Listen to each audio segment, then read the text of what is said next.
Morning Business. Halo, aku Dalil. Aku Noval. Kembali lagi dengan Sudut Eksis Part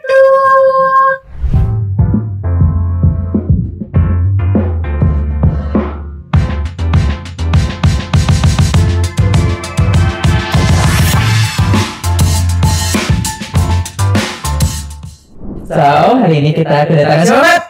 Wah, ini narasumber kita kali ini tuh jauh-jauh datang dari Inggris kok. Jadi kita bawa Britain People ke sini, Business Babes. Britain People gitu. Jadi Langsung saja kita sambut narasumber luar biasa kita. Yeay! Oke, halo morning Sir Ares. Ini saat lagi. Puasa. Alhamdulillah puasa.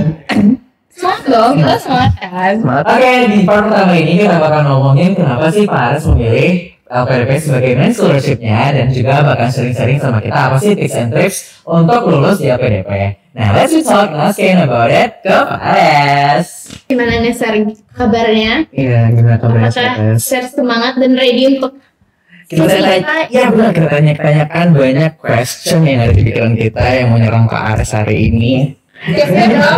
Siap, siap. Nggak bertanyain apa? Iya, udah ready guys. Jadi Kita sama Sir Ares ini kan udah jauh-jauh nih datang dari Inggris. Tapi tahu nggak sih Business Babes, kalau Sir Ares ini awardee LPDP loh. Menarik kan? Itu beasiswa incaran anak-anak Indonesia banget, dan ini karena mumpung ada Sirnya nih di sini, kita harus manfaatin kesempatan ini. Mungkin iya mulut-mulut lagi nih. Kenapa dan how to be the awardee of LPDP? Nah, kita mungkin langsung aja ya. Kalau too much basa-basi juga nggak enak. Kita langsung serang aja Pak Aresnya with the first question gitu. Oke, kita sebenarnya mau tahu Pak. Kan kita tahu tuh banyak beasiswa selain LPDP. Apa sih main reason Bapak milih LPDP? Ya. Sebenarnya gini ya, saya maupun teman-teman yang saya tahu itu dapat beasiswa LPDP, dia itu apply nggak hanya satu beasiswa loh. Ya, beberapa saya juga udah pernah ya apply beasiswa kayak AAS di Australia, ya. Terus beberapa beasiswa kampus juga pernah saya apply ya, kayak di Taiwan, terus ada di New Zealand. Terus di Saudi juga pernah apply kalau nggak salah ya. Nah, cuman yang rezeki saya memang di LPDP. Selain saya tahu ya, LPDP ini memang secara networking gitu, terus operation bagi awardee-nya, terus support buat di situ gitu, dan komunitasnya itu the best lah dibandingkan beasiswa-beasiswa yang lain gitu. Cuman overall semua itu pasti bagus ya, beasiswa tersebut. Dan kalau memilih, sebenarnya kita nggak milih-milih beasiswa itu. Kita tuh terima apa yang kita dapat gitu. Yang kita kan apply itu nggak tahu ya ini rezeki kita atau enggak. Kan? Dan alhamdulillah rezeki saya itu di LPDP gitu. Nah, kita juga mau nanya, kita kan tahunya Bapak kan di University of Manchester kan sekarang. Nah, apa sih kenapa milihnya England? Kenapa milihnya Manchester? Kenapa pilihnya di sana? Kan sebenarnya banyak negara-negara itu ada yang di LA, ada Oxford, Harvard gitu. Oke.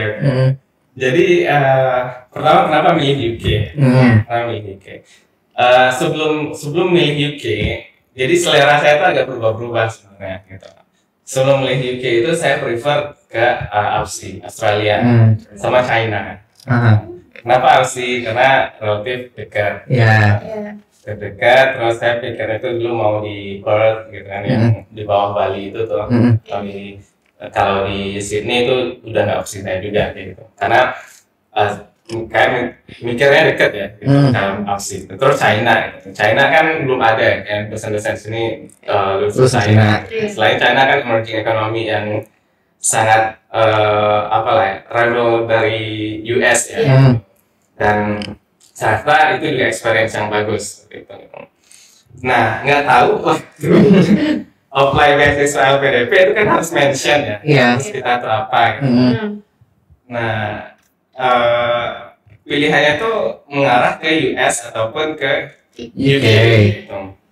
Nah, US setelah saya ngobrol-ngobrol sama dosen-dosen yang lulusan US, dan saya baca juga requirement dari kampusnya dan program pembelajaran di situ, itu lebih lama lulusnya. Jadi average-nya itu rata-rata sekitar 5-6 tahun, 4 tahun itu cepat. Di UK itu PhD 3 tahun gitu. Jadi ada gap 2 tahun dong saya mikirnya gitu, buat saya lebih cepat progres gitu kalau saya milih di UK gitu. Nah, kenapa di Manchester? Di Manchester. Pertama saya mikir ini alasan yang populis ya. Artinya itu Manchester itu saya nggak perlu jelasin lah. MU. Waktu ada MU gitu. Sebenarnya mungkin ya, walaupun saya fans bola itu, kita mau follow bola itu udah diterima di Manchester juga. Terus gini, orang nanya kuliah di mana? Saya nyebutin di Manchester itu orang udah tahu London dan Oxford. Dan Oxford. Kalau Oxford itu kan nama kota ya. Nama kota, terus setiap kota di UK itu ada kampusnya. Oxford, London, Manchester. Nah, saya apply-nya itu sempat wawancara itu Manchester dan Glasgow. Glasgow itu di Scotland, di utara.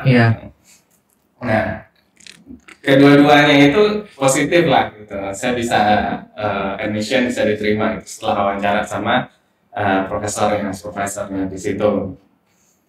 Nah, cuman Manchester itu kan mungkin di tengah ya, di tengah. Terus saya baca juga sebelum saya berangkat itu, secara vibe-nya dia kota besar. Jadi kayak Greater Manchester itu kayak Jabodetabek. Greater Manchester nggak satu kota sendiri gitu. Jadi kemana-mana itu transportasinya oke, nggak macet gitu. Secara metropolitan city-nya dapat, 30 menit dari situ udah dapat juga village England ya, itu yang kayak gitu. Akhirnya saya mutusin milihnya di situ, gitu. Nah, ini emang di LKDP saya milihnya itu Manchester di pilihan di list satu saya. Gitu. Butuh berapa lama tuh untuk meyakini diri buat di Manchester Pak? Enggak sih, nggak butuh berapa lama.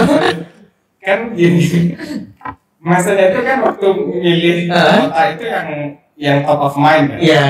Artinya itu top of mind itu kita nggak peduli variabel lain itu nggak masuk macam-macam gitu. Saya yang lihat ranking universitas tuh swimming aja ya, dan Manchester masuk 30 besar lah gitu di dunia. Gitu. Kalau di UK, kalau riset outputnya itu business schoolnya nomor 2, nomor 3 gitu, di UK-nya. Nah, cuman ya saya sih waktu nge-apply terjadi begitu aja gitu. Oh ini aja deh. Ini aja deh gitu. Masukin listnya, saya masukin itu Manchester ya, terus Warwick sama Bristol. Nah, Warwick sama Bristol ini waktu saya nge-approach itu responnya belum ada respon gitu. Manchester ini responnya lumayan cepat gitu. Makanya saya sempat juga apply kan ke Glasgow buat jaga-jaga walaupun nggak dapat. Yang untuk di jurusan yang Bapak minati banget di sana tuh, dicari banget di sana tuh. Ya kan udah skripnya udah. Iya, kita mau ini jurusan yang yang pendataan yang paling banyak tuh apa biasanya? Iya, ada beberapa divisi ya di situ. Gitu. Dan divisi ini berbeda-beda antara level PhD sama level master dan bachelor kayak gitu. Cuman mayoritas ya kayak di fakultas kita ada manajemen, akuntansi, ya, economics itu nggak di business school, kalau bisa di luar negeri ya. Gitu. Dia di fakultas sosial gitu. Nah, kalau di PhD degree itu divisinya khususnya di manajemen ya. Ada manajemen science and marketing, terus ada innovation, terus ada human resource ya, SDM gitu, finance gitu. Kan sama aja ya. Iya, sama aja. Cuman dia gabung, kalau di marketing dia gabung sama management science. Itu kayak supply chain, big data gitu. Dia gabung satu divisi. Jadi Sir ngambil yang itu. Saya ngambil itu management science and marketing. Iya, juga sesuai sih. Aku ada ngeliat tuh stalk LinkedIn Sir, juga ada tentang Python apa segala macem. Iya. Relate juga ya. Kan saya ngajarin masa kalian. Oh iya. Benar sih, benar. Yang itu kan, yang Python gitu. Iya. Kita MIS sama Pak Aras dulu, Pak. Iya. Oke, karena kita udah tahu nih reason why Sir tertarik ke sana. Mungkin tips and triknya lagi Sir, untuk gimana caranya lulus gitu. Mungkin aku udah dapat 1 poin sih. Yang pertama, harus nyoba semuanya beasiswa itu. Nah terus apa lagi bisa? Itu benar ya. Nyoba itu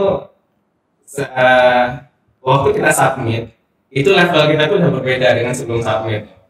Itu secara mindset tuh kita udah scholarship hunter. Kalau udah satu submit aja, apapun beasiswanya kita tuh udah masuk mode scholarship hunter. Dan itu secara alam bawah sadar kita akan upgrade sendiri tuh. Waktu di reject, kita baca aplikasi kita, ya pantas soalnya di reject ini bisa gitu.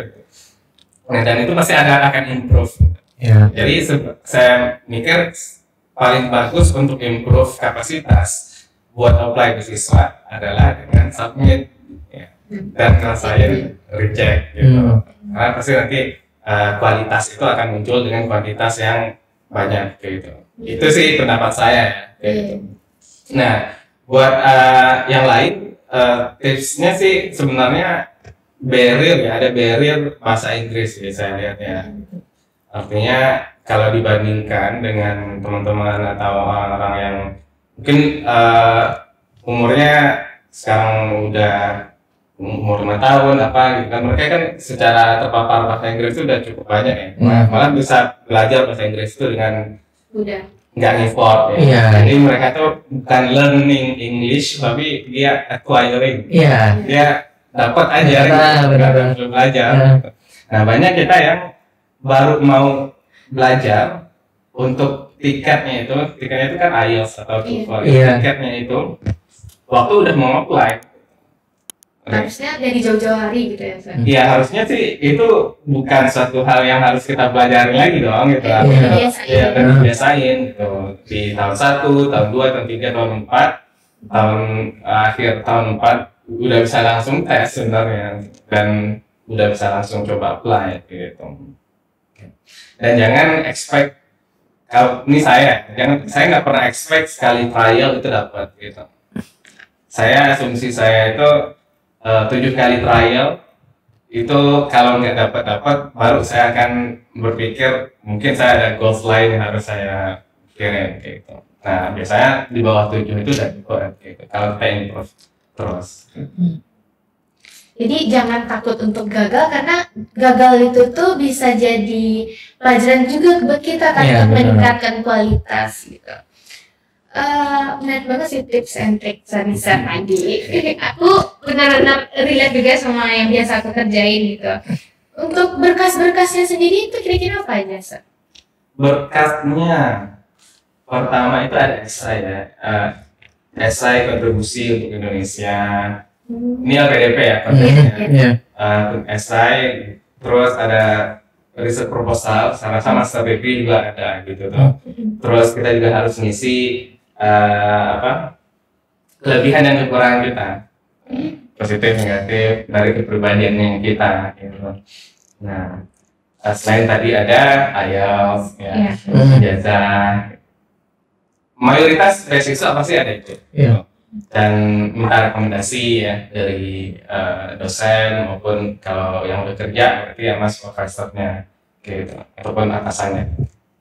Kalau dikira itu tantangannya selama apply apa sih, Sir? Iya. Tantangannya sih hektik ya. Jadi gini, ya ini perlu juga saya bilang ya.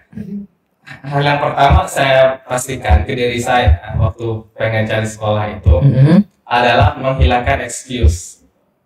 Artinya gini, emang kita tuh sibuk gitu lah, atau kalian pasti ada kegiatan gitu semua.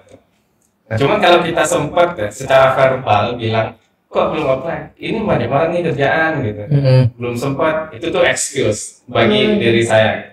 Saya berusaha nggak mention itu, dan itu udah saya aktivitas selain progres untuk mencari beasiswa untuk sekolah itu, apapun kesibukannya ya itu nggak secara mindset saya nggak jadiin itu excuse ya, itu udah jadi keseharian gitu, yang harus saya telan aja. Pun saya dapat sempat nggak sempat, ya itu urusan saya bisa nahan ngantuk atau enggak, gitu. Nahan lelah atau enggak buat ngerjainnya. Kan kadang memang ada ya kita sibuk terus capek tiduran gitu kan. Kalau kita sempat mention sibuk belum bisa ngerjain ini itu. Nah itu masih kategori excuse ya bagi saya, dan itu akan menjustifikasi buat kita nggak progres sebenarnya kalau kita excuse ya gitu, apalagi ke diri kita sendiri ya. Jadi jatuhnya itu nggak sugesti gitu ya. Sugesti kita tuh nggak apa-apa loh, kita nggak apply tahun depan aja lah gitu kan, tahun depan kalah tunda jadi tahun depan nggak mampus. Tahun depan juga kerjanya juga 2 minggu sebelumnya. Jadi yang mestinya tuh kita tuh nggak on fire gitu, makanya tuh titiknya tuh pas submit gitu, karena pas kita submit tuh kita udah scholarship hunter, dan kita pasti berpikir nih kan udah submit nih, kita mana lagi sih yang open sekarang gitu. Pasti kita akan cari lagi gitu. Nah dengar tuh business babes, jangan tunda deh, jangan tunda. Ada apa sih scholarship gocor-gocoran gitu kan, nih itu dari Dasar Ares. Langsung cari. Benar. Nah terus kita mau nanya lagi, Move nggak sih? Iya. LPDP-nya udah. udah kelar, jadi kita move gitu kan, move gimana kehidupannya di Manchester United. Manchester United ngomongnya